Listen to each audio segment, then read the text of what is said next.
উফ, এবার বের কর তো হতচ্ছাড়া, চিড়ে যাচ্ছে তো। কতবার বলেছি একটু তেল দিয়ে নে। আমার তো বয়স হয়েছে নাকি, তোর মা দেখে ফেললে সমস্যা হবে। আরে তুমি চিন্তা করো না, আমি মাকেও ম্যানেজ করে নেব। দুপুরে ঘুম ভেঙেই দেখি পদীপিসি এসে হাজির বাড়িতে। মায়ের নাম ঋন্ময়ী, আর সন্তু কাকিমার নাম কেন সন্তু কাকিমা আমি জানি না। মা আমার বরাবরের লোভী। বয়স ৪৫ হলেও লোভ যেন চোখে মুখে লেগেই আছে। একটু অগোছালো করেল শাড়ি পরে, তাও ঘরের কাজ করার সময় হাঁটু অবধি গুটিয়ে গুজে নেয়। বাড়ির আরেক অতিথি সন্তু কাকিমা, বেশ চালাক মহিলা, আসলে এখনও ইয়াং টাইপের। ছেলে মেয়ে হয়নি বলে কাকাও আমার বোকাশোকা। এমন সুন্দরী কাকিকে সুখী রাখতে পারে না, তেমনটাই আমার বিশ্বাস। পদীপিসি মায়েরই বয়সী, স্বামী বার্মায় সেনা ছাউনিতে ছিল, যুদ্ধে সেখানেই পরলোক গমন করে। তারপর এক মেয়ে নিয়েছিল মায়ানমারে, সে হবে ১৯৮৫-র কথা। এক মেয়ে স্থানীয় অবাঙালিকে বিয়ে করে বার্মার হয়ে গেছে আজীবন। ৩ কুলে কেউ নেই। পদীপিসি আমার খুব ভালো লাগে, তার দিকে তাকালে মন জুড়িয়ে যায়। পদীপিসিকে দেখে আনন্দ আমার কম হলো না। একে তো বিধবা, আর ওপর আবার একটু স্বাস্থ্যবান। ইউনিভার্সিটি থেকে পড়া শেষ করে মাস ৩ হলো বসে আছি বাড়িতে। মা কাকিমাদের কাছাকাছি থেকে আমার ওজন ৭৬ কেজি থেকে ওজন ৭২ কেজিতে দাঁড়িয়েছে। কিন্তু লক্ষ্য আমার সন্তু কাকিমার দিকে। গভীর জলের মাছ, চারা খায় কিন্তু বড়শি খায় না। তার ওপর পদীপিসি, এ যেন একের ভিতর দুই। কলের জল তোলা, কাপড় কাচা, এসব হর হামেশাই দেখি আমি। ঝুনু আমার ছোট বোন। রাগ হয় যখন ঝুনুকে নিয়ে দাবা খেলতে বসে সন্তু কাকিমা। ঝুনু আঁচল অগোছালো করলেই সন্তু কাকিমা দ্রুত ঠিক করে নেয়, তাই সন্তু কাকিমাকে ডাকবার সুযোগ হয় না। শেষে জেদ করে ৯০০ টাকা দিয়ে পেরিস্কোপ কিনে নিয়ে আসলাম। আমাদের পায়খানার দেয়ালের ওপরের টালিতে ফাঁকা আছে, সেখানে পেরিস্কোপ রাখলে পাশের বাথরুমে সব কিছু দেখা যায়। এ আমারই আবিষ্কার। কলম্বাস বেঁচে থাকলে আমার পায়ের ধুলো নিয়ে যেত আমার বাড়িতে এসে। গল্পের শুরু পদীপিসির বার্মা থেকে আনা একটা টিনের বাক্স নিয়ে। মার শুধু দিনরাত চিন্তা, অনেক টাকা আছে বুঝি সেই বাক্সে। সেই বাক্স এক মুহূর্তের জন্য হাতছাড়া করে না পদীপিসি।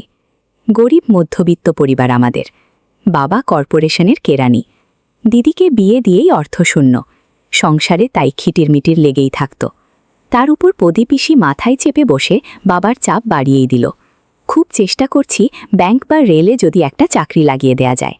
চাকরি তো মুখের কথা নয়। মাসে ২০০০ টাকা করে পদীপিসি বাবাকে দেবেন, তার খরচ বাবদ। কাকা প্রাইমারি কলেজে শিক্ষকতা করলেও মাইনে পান ৩ মাসে। করিমপুরে কোনো রেল যোগাযোগ নেই, যাতায়াত বাসে আর নৌকায়। জুবিলি থেকে খেয়াঘাট, আর খেয়াঘাট থেকে আরও ১ ঘন্টার পথ। চক্রপুর স্টেশন এখন থেকে মাইল ৫। সেখান থেকে আজকাল চালু হয়েছে ম্যাজিক গাড়ি। ১২ জন বসে সে গাড়িতে। গ্রামের রাস্তায় লাফাতে লাফাতে যায় একদিক থেকে অন্যদিকে। উঠলেই ৫ টাকা ভাড়া। মোবাইলের টাওয়ার আসে গ্রামে ঠিক দুর্গাপূজার মতো, কালে ভদ্রে মাসে ২-১ দিন। তবু অ্যান্টেনা খাটিয়ে পাওয়া যায় যদি মোবাইলের সেট ভালো হয়। আমার কার্যকলাপ শুরু হলো তখনই যখন একাধারে পদীপিসি আর সন্তু কাকিমা জ্বরে কাবু। বর্ষার এই সময় রোগ যারা চেপে বসে। পদীপিসির জ্বর হলেও সন্তু কাকিমা পড়লেন নিউমোনিয়াতে। বন্ধুরা, এইসব গল্পে তেল মালিশের অনেক গল্প আছে, কিন্তু আমারটা তাদের সাথে মিল খায় না। কারণ মা কোনোদিন আমাকে বলবে না সন্তু কাকিমাকে তেল মালিশ করে দিতে। আমি ওষুধপালা নিয়ে দৌড়াদৌড়ি শুরু করলাম, কেননা ছেলে বলতে বাড়িতে আমি একা আছি। বুকে সর্দি জমে পদীপিসির যায় যায় অবস্থা। মা সন্তু কাকিমাকে আর পদীপিসিকে যত্ন আত্তি করতে লাগল। আমার ভার পড়ল শুধু খাবার খাওয়ানোর। পদীপিসিকে বাড়লে আর সন্তু কাকিমাকে মাছের স্যুপ। তারই সুবাদে আমার মনের আকাঙ্ক্ষিত সব চিন্তা উঠল নানান অভিজ্ঞতায়। মা খেচিয়ে উঠল, কখন থেকে বলছি মাছের স্যুপ গরম না খেলে ওর গলা দিয়ে নামবে না। বড় ঘরের মেয়ে, দেখিস যত্ন করে খাওয়াস, না হলে ঠাকুরপো আবার মুখ বেঁকাবে। মাথা নাড়িয়ে মাকে বললাম, উফ, তোমরা আমাকে দিয়ে এত খাটাও। আমায় শুনিয়েই মা বলল, ও তোর গোতর নড়ে না, সকাল থেকে মুখের রক্ত উঠে গেল আমার, সেটা তুই দেখতে পাচ্ছিস নে? দীপক সামন্ত কি আমার জন্যে কেনা বান্দি রেখে গেছে? ওই দেখো ওদিকে পিসির বাল্লি না উবলে যায়, যাও বাবা যা। গরম স্যুপ হাতে নিয়ে বললাম, কই চামচ দিলে না, খাওয়াবো কি করে? মা বলল টেবিলে রেখে এসেছি। সন্তু কাকিমার ঘরে ঢুকলাম। ঘরে ঢুকলেই সন্তু কাকিমার সুগন্ধে মন ভালো হয়ে গেল। ঘরে ঢুকে দেখি চিত হয়ে পড়ে আছে সন্তু কাকিমা। চেয়ে আছে, কিন্তু এতটাই দুর্বল যে সে চাওয়ায় প্রতিক্রিয়া নেই। রোজ মাছের স্যুপ খাওয়াতে হবে 1 মাস। জ্বর চলে গেলেও একই অবস্থা প্রদীপিসি আর সন্তু কাকিমার, যদিও সন্তু কাকিমার এখনও গায়ে 101 জ্বর। সন্তু কাকিমার মাথার কাছে দাঁড়িয়ে বললাম, আরে কই, ওঠো ওঠো ওঠো। নড়বার যার ক্ষমতা নেই সে উঠবে কি করে? সামান্য সাপোর্ট দিয়ে ঠেলে তুললাম বিছানা থেকে। এই সুযোগে কিছু একটা করে বসলাম আর বললাম, নাও আমি চামচে করে দিচ্ছি, পটাপট স্যুপ খেয়ে নাও। কানে কানে বললাম, প্রদীপিসি লাইনে দাঁড়িয়ে। একটু হাসবার চেষ্টা করল সন্তু কাকিমা। খাওয়ানোর ছলে ইচ্ছা করে স্যুপ জামায় ফেলতাম, যাতে মোছার সুযোগ পায়। বন্ধুরা, তোমরা বুঝেছ তো কি বলতে চাচ্ছি? পেতামও সে সুযোগ, সময় বিশেষে। যেদিন সুযোগ হতো না সেদিন চেষ্টা করতাম প্রদীপিসির ওপর আমার যত সব জাদু তন্ত্র মন্ত্র। বেশ চলছিল, কারোরই ঠিক হবার নাম নেই। আসলে বাবার সে সামর্থ্য ছিল না যে দামি ডাক্তার, দামি ওষুধ কিনে দুজনের সেবা করবেন।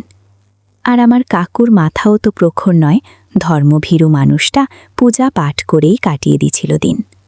আমিও দুজনের সাথে ছলে বলে কৌশলে সেবা করতাম। অসুস্থ হয়ে থাকলে কোনো মানুষের সাথে সত্যি দুষ্টুমি করা যায় না। যারা করে তারা অপরাধী, মনোবিকারের লোক। আমি পারছিলাম না। আমাদেরই পুরনো ডাক্তার এসে দেখলেন দুজনকে। খুব সামান্য উন্নতি ঠাকুরজি, আজ 7 দিন হলো, আর 2 দিন দেখুন, না হলে কিন্তু দুজনকেই হাসপাতালে ভর্তি করতে হবে। আচ্ছা ঠাকুরজি, আজ পারলে দুজনের বিছানা পাল্টে দুজনকে স্নান করিয়ে দিন দেখি। মানে গা কম্পেশ করে ভালো করে মাথা ধুয়ে দেবেন। এই পটল, এসব তো তুমিও পারো, মাকে এত খাটানোর মানে হয়? বাড়ির বিপদের সময় এসব তো তোমারই দেখে রাখা উচিত। শোনো, ঠান্ডা জলে মাথা ধোয়াবে আর গরম জলে গা কম্পেশ করবে, বুঝলে? মনে আছে তোমার পায়ে স্টিচ পরার সময় আমি যেন পা কম্পেশ করে দিয়েছিলাম শরীর টেনে টেনে? সেরকম। দেখবে বিকেলেই জ্বর নেমে গেছে, আর না হলে আমি হাসপাতালে রেফার করব। জ্বর মাথায় উঠে গেলে বিপদ হয়ে যাবে। বৌঠান, আজ আসি কেমন? ওষুধ যেমন চলছে সেরকমই চলুক। সিপ্রোফ্লক্সিনটা না দিলেও চলবে, 6 দিন খাওয়ানো হয়ে গেছে। পরামর্শ দিয়ে ডাক্তার চলে গেল। দিবাকর ডাক্তারে মুলুকের ভরসা। সময় নেই, কিন্তু রোগ ভালো করে। কেউ পয়সা দিতে চায় না গ্রামে, কারণ ডাক্তারকে পয়সা দেয়া মানে সেই পয়সা জলে গেল। আমি ফ্যাল করে চেয়ে থাকলাম রাস্তার দিকে। হে প্রভু পরমেশ্বর, শেষে তোমার দয়া হলো। সন্তু কাকিমাকে যে স্নান করাতে হবে ভাবলেই তেমন যেন লাগছে। অবশ্য মা যদি অনুমতি দেয়। রান্না করছিল মা, ঝুনুকে কোলে নিয়ে গলমন্দ করছে আর বলছে, আমার হলো যত জ্বালা, তো বড় সংসার, কোলের বাচ্চা, কি করে সব সামলাই? কর্তাদের ফুর্তি দেখলে বাঁচি না। 2 দিন না হয় অফিস বন্ধ দিয়ে ঘরে থাকো বাবা, রোগ জ্বর বেঁধেছে না, তাদের রোজ অফিস যাওয়া চাই। আসুক, সব বোঝাবো ভালো করে। কইরে পটলা, তুই কি মুখ দিয়ে মাছি মারছিস? ঝুনুকে নিয়ে জানাকুল থেকে, আমায় রান্না করতে হবে তো। আর দিবাকর ডাক্তার যা বলল, আমি বাপু এত খাটতে পারবো না। আমি তৈরি ছিলাম, কিন্তু গম্ভীর করে বললাম, এসব কাজ কি ছেলেদের? আমি পারবো না। মা বলল, ও মা, এতে ছেলে মেয়ের কি আছে? বলি, আমি মরে গেলে কি আমায় চিতায় তুলবি না? ও পাড়ার কাওড়ার ঘরের মেয়ে নিয়ে এসে বলবি মাকে চিতায় তুলে দে? মাথা আমার এমনি খারাপ পটলা, যা বলছি কর। কাজ বললেই মুখ বেজার। পরম অনিচ্ছায় বেজার মুখ নিয়ে গেলাম রান্নাঘরে। ঝুনু খুঁটে খুঁটে বাতাবি লেবু লাল করে দিয়েছে, মুখ দিয়ে এখন কামড়ায় বাতাবি লেবুর বোটা। অল্প বয়স, সে তো বোঝে না। ঝুনুকে তুলতে গিয়ে বাতাবি লেবুর দিকে চোখ পড়ল। এতক্ষণ ধরে কামড়ানোর কারণে লালা লেগে আছে। ঝুনুকে তুলে নিলেও বাতাবি লেবু ওভাবেই পড়ে আছে।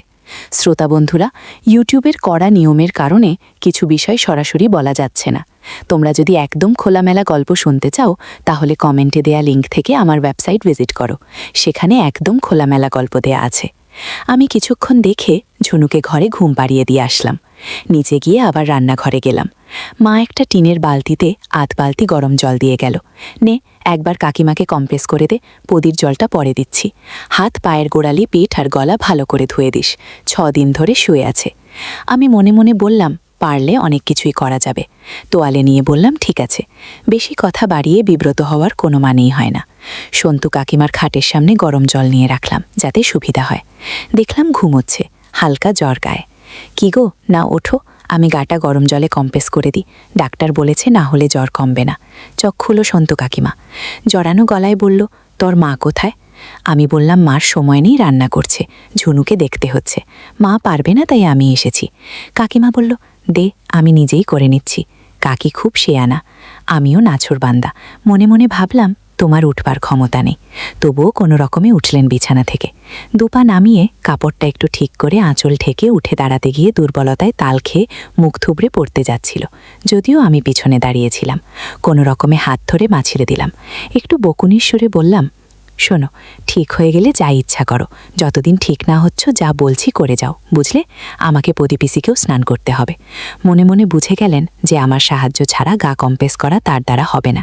দুর্বলতায় মাথা টাল খাচ্ছে। আমিও বললাম, তুমি বসো তো চুপ করে, আমায় আমার কাজ করতে দাও, না হলে মাকে বলবো তুমি করতে দিচ্ছ না।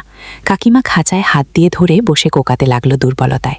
তোয়ালে গরম জলে ভিজিয়ে প্রথমে পা দুটো ভালো করে কম্প্রেস করলাম। বললাম, এই যে হাঁটু অবধি ফ্রি গুটিয়ে নাও দেখি। কাকিমাও যেন বাধ্য মেয়ের মতো শাড়ি গুটিয়ে নিল। তোয়ালের গরম ভাপের জন্য আরাম লাগছিল কাকিমার। কাকিমার পা দেখে খুব ভালো লাগলো, একদম মসৃণ পা। খেয়াল দুহাত দিয়ে শাড়ি চেপে রেখেছে কাকিমা। যাই হোক, তবুও সুযোগ আসবে, আমিও ছাড়ব না আজ। বেশি কিছু বললে মাকে ডাকব। বলতে না বলতেই মা এসে হাজির। আমিও সুযোগ বুঝে বললাম, দেখো না মা, কাকিমা ভালো করে সেবা করতে দিচ্ছে না। মার আগের মাথায় কয়েকটা কথা শুনিয়ে দিল। অমনি কাকিকা একটু ইতস্তত হয়ে বলল, যা করার কর। আমি তোয়ালে ভালোভাবে গরম পানিতে ধুয়ে কাকিমার হাত পা মুছে দিলাম। মাঝে মাঝে গাছের কাতবেলটাও চোখে বাজছিল। ইস, কি সুন্দর আর টাটকা দেখতে হয়েছে। যেভাবেই হোক এটা আমার চাই। একটু পর আমি মাকে ডাকে বললাম, আমি স্নান করতে যাচ্ছি। এই বলে চলে গেলাম কলঘরে। কিছুক্ষণ টানাটানি করে স্নান সেরে বেরিয়ে এলাম। মা বলল, বাবা একবার দেখে আয় না ঝুনু উঠে পড়ল কিনা। তারপর প্রদীপিসিকে স্নান করিয়ে তুই দুপুরের খাবার খেয়ে নে। ওদের খাওয়ালেই তোকে খেবে দেব। ততক্ষণে আমি ঠাকুর সেবা দিয়ে নেব ততক্ষণ। দেখে আসলাম ঝুনু তখন ঘুমাচ্ছে উপরের ঘরে। নিচের দুটো ঘর কাকিমাদের, আমাদের উপরের দুটো ঘর। কিন্তু একটু আওয়াজ করলে উঠে পড়বে। মাকে বললাম, ঝুনু ঘুমাচ্ছে কিন্তু উঠে যাবার সময় হয়ে এসছে। মা বলল, ঠিক আছে, যা তুই প্রদীপিসিকে দেখ গিয়ে। আমি দুজনের ঘরে খাবার দিয়ে দেব ঠাকুর সেবা দিয়ে। আমার আনন্দে যেন আত্মহারা হবার দশা। প্রদীপিসি বড়ই বাধ্য টাইপের, অন্তত সন্তু কাকিমার মতন গায়। আসলে রাগ ঢাক নেই, যখন যা করতে বলা হয় তখন বিনা দ্বিধায় সেটাই করে, যেটা আমার সবচেয়ে বেশি ভালো লাগে। কোনো কিছু না ভেবেই ভুলে গেলাম প্রদীপিসির ঘরে। মার কথা মনে পড়ল। প্রদীপিসির বর্মি বাক্স খুলে দেখতে হবে কি আছে। ভালো করে দেখলাম প্রদীপিসিকে, এক্কেবারে ঘুমিয়ে আছে। চুপি সারে গিয়ে বর্মি বাক্সের কাছে গেলাম। রান্নাঘরের পাশেই প্রদীপিসির একটা আলাদা ঘর, সেটা আমাদের ঘরের সাথে নয়। প্রদীপিসি সেখানেই ঘুমায়। বাবা একটু মেরামত করে দিয়েছে। ঘর বিশেষ সুবিধার নয়, তবে প্রদীপিসি তাতেই বেশি স্বাচ্ছন্দ্য, একা থাকতেই বেশি ভালোবাসে। লজ্জা করে মিথ্যে বলবো না, প্রদীপিসি আসার পর থেকে আমার মন আবার ভাগ হয়ে গিয়েছিল প্রদীপিসি আর সন্তু কাকিমার ওপর। আজ প্রদীপিসির পালা। তার আগে খুললাম প্রদীপিসির বর্মি বাক্স। এখনও কেউ ওই বাক্সে হাত দেবার সাহস পর্যন্ত পায়নি। খুলে দেখি ভিতরে কিছুই নেই, জামা কাপড় ছাড়া। কিন্তু ওটা কি? আর একটা গয়নার বাক্স। সেটা একটা বেশ ভারী মাপের পিতলের তালা দিয়ে বন্ধ রাখা। রূপোর হুকো পিসে মশাইয়ের হবে। আর কিছু টাকা ভরা একটা মান্ধাতা আমলের টাকার থলে। নোটগুলো চলে না, খাতার ডিস্তের মতো বড় বড় 100 টাকার কালো নোট। তেমন কিছু দেখতে না পেয়ে বক্সটা বন্ধ করে এগিয়ে আসলাম প্রদীপিসির দিকে। ও পিসির ডিসি, আরে উঠে পড়ো। ডাক্তার বলল গা হাত পা কম্প্রেস না করলে শরীর আরও খারাপ করবে, এরপর হাসপাতালে যেতে হবে। চোখ চেয়ে দেখল আর বলল, বাবা আমার দম নেই, তুই যা করবার করে দে না সোনা। কথাটা শুনে খুব ভালো লাগলো। আমি বললাম, বেশ, তুমি ঘুমাও, আমি যা করার করে দিচ্ছি। মা তোমার ঘরে শাড়ি জামা কাপড় রেডি করে গেছে, আমি মাথা ধুয়ে দিলে তুমি পরে নিও, কেমন? আমার কথায় সম্মতি জানিয়ে মাথা নাড়ল প্রদীপিসি। আমি গরম পানিতে তোয়ালে দিয়ে কম্প্রেস করে দিলাম। পিসির শাড়ি অগোছালো হয়ে আছে, সাথে ব্লাউজের কিছু বোতামও কেমন যেন হয়ে আছে। আমি আর চোখে পিসিকে দেখছিলাম আর সেবা করছিলাম। মনে হয় পিসির একটু ভালো লাগছে। শ্রোতা বন্ধুরা, ইউটিউবের কড়া নিয়মের কারণে কিছু বিষয় সরাসরি বলা যাচ্ছে না। তোমরা যদি একদম খোলামেলা গল্প শুনতে চাও, তাহলে কমেন্টে দেয়া লিংক থেকে আমার ওয়েবসাইট ভিজিট করো। সেখানে একদম খোলামেলা গল্প দেয়া আছে। আমার সেবা করা দেখে বলল, অনেকদিন পর একটু ভালো লাগছে রে পটোলা। সেই যে কবে বিধবা হয়েছি তারপর থেকে একা পড়ে আছি। তুই ভালো করে তেল মাখিয়ে নে, না হলে খসখসা ভাবটা যাবে না। পিসির কথা মতো আমি ঠিক সেভাবেই সেবা যত্ন করলাম। মিনিট 20 পর স্বাভাবিক হলাম মা এসে পড়ল বলে। যাওয়ার সময় বললাম, পিসি রোজ আসবো এখানে, তবে একটা কাজ করে দিতে হবে। পিসি লজ্জায় আঁচলের ঘোমটা কেটে বলল, যা দুষ্টু ছেলে কোথাকার। আমি বললাম, দুষ্টু? হ্যাঁ, তাই তো দেখলাম। তুমি আর চোখে দেখছিলে পুরোটা গেছে কিনা। পিসি লজ্জা পেয়ে বলল, চুপ কর ছোকরা, এখন বল কি সাহায্য করতে হবে। আমি বললাম, শোনো না, কিছু জোগাড় লাগলো সন্তু কাকিমাকে যদি ম্যানেজ করে দেয়া যায় তাহলে ভালোই হতো। পিসি বলল, সে আমি তোর ছোকছোকানি দেখেই বুঝেছি, দাঁড়া তোর বাবা আসুক। আমি বললাম, ওরকম করছো কেন? মা আসবে বলে না তাড়াতাড়ি করতে হলো। পিসি বলল, এই যা তো। আমি বললাম, দেখো যাচ্ছি, তুমি বুদ্ধি বার করো। এমন সময় মা চেঁচালো। আমি বললাম, এই তো আসছি, তুমি দুজনকে খাবার দাও, আমি খাইয়ে নিজে খাবো। আমি দৌড়ে গেলাম মায়ের কাছে। যেতেই জিজ্ঞাসা করলো, হ্যাঁ রে, কি দেখলি বাক্সে? আমি চোখ বড় বড় করে বললাম, অনেক কিছু। কি কি দেখলি? আমার দিকে তাকিয়ে তাকিয়ে লোক যেন গরম মোমের মতো গলে পড়ছে চোখ থেকে। বাড়িয়ে বললাম, সোনা দানা আরো কত কি, অনেক টাকা মা। মা বলল, তাহলে এখন থেকে খাতির করা শুরু করি, কি বল? মার চোখে শুধু অনেক টাকা, অনেক টাকা। আমি বললাম, শোনো, পদিপিসিকে কি করে খুশি করতে হয় সেটা আমার উপর ছেড়ে দাও। মা যেন আগ্রহ নিয়ে আমায় মাথায় হাত বুলিয়ে বলল, পারবি বাবা, পারবি। আমাদের সব দুঃখ দূর হয়ে যাবে না রে। আমিও বাড়িয়ে বললাম, হ্যাঁ, বাক্স ভর্তি টাকা। আমায় আদর করতে করতে মা বলল, নে বাবা নে, আজ থেকেই লেগে পড়। আমি রোজ সন্দেশ খাওয়াবো পদিকে। এখন যা সন্তুকে খাইয়ে দিয়ায়। আমিও গদগদ হয়ে চলে গেলাম সন্তু কাকিমার ঘরে। দেখি শুয়ে আছে। শাড়ি, সায়া, ব্লাউজ পরলেও অসুস্থ মানুষ ঠিকমতো পরতে পারেনি। মনে হচ্ছে একটু ভালো লাগছে। তাকিয়ে বললাম, কি এখন কেমন? নাও খেয়ে নাও, না হলে তোমার স্যুপ ঠান্ডা হয়ে যাবে। আশ্চর্য রকমভাবে দুজনের যেন ঠিক হতে শুরু করেছে। পদিপিসি প্রায় বিছানা থেকে উঠে বসেছে।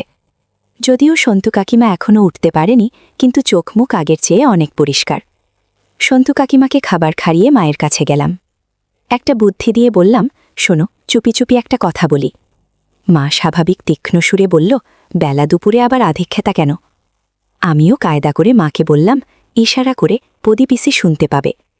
মাও এগিয়ে আসলো। আমি চাল চেলে দিলাম। পদিপিসি বিধবা তো। আমার মনে হয় পদিপিসি কারো সঙ্গ যায়। মা জিজ্ঞাসা করল, তুই কি করে জানলি? আমি বললাম, আমি কি আগের মতো ছোট আছি? আমায় ইশারা করে একটু ওই রকম, মানে ছেলে মেয়ের যেমনটা হয়। তুমি চাইলে দেখাতে পারি আমি মিথ্যে বলছি না, সত্যি বলছি। মা বলল, আর যদি সত্যি না হয়? আমি বললাম, তোমার টাকার দরকার না দরকার নেই। মায়ের মুখ বদলে গেল। বেশ, আজ দেখব, যদি তুই মিথ্যে বলিস তাহলে আজ তোর এবারের শেষ দিন। আমি বললাম, যখন পদিপিসির ঘরে যাব কম্পোজ করাতে, তখন ওপাশের জানলা দিয়ে দেখো, সব দেখতে পারবে। মা বলল, ইসমা গো, আমার মরণ হয় না, তুই নিজের পিসির সাথে? আমি বললাম, তোমার পদিপিসির সম্পত্তি চাই নাকি না তাই বলো না। মা বলল, তোর বাবা যদি জানতে পারে না, সেদিন তোর শেষ দিন হবে। হে ভগবান, এ কি অনাচার! একটু পর মা জল গরম করে দিল। আমিও মাকে ফিসফিস করে বললাম, 15 মিনিট পরে জানলা দিয়ে দেখো, বুঝতে পারবে। মাও যেন নিষিদ্ধ দৃষ্টি দিয়ে আমার চোখের ভিতরে তাকিয়ে আমায় মেপে নিল।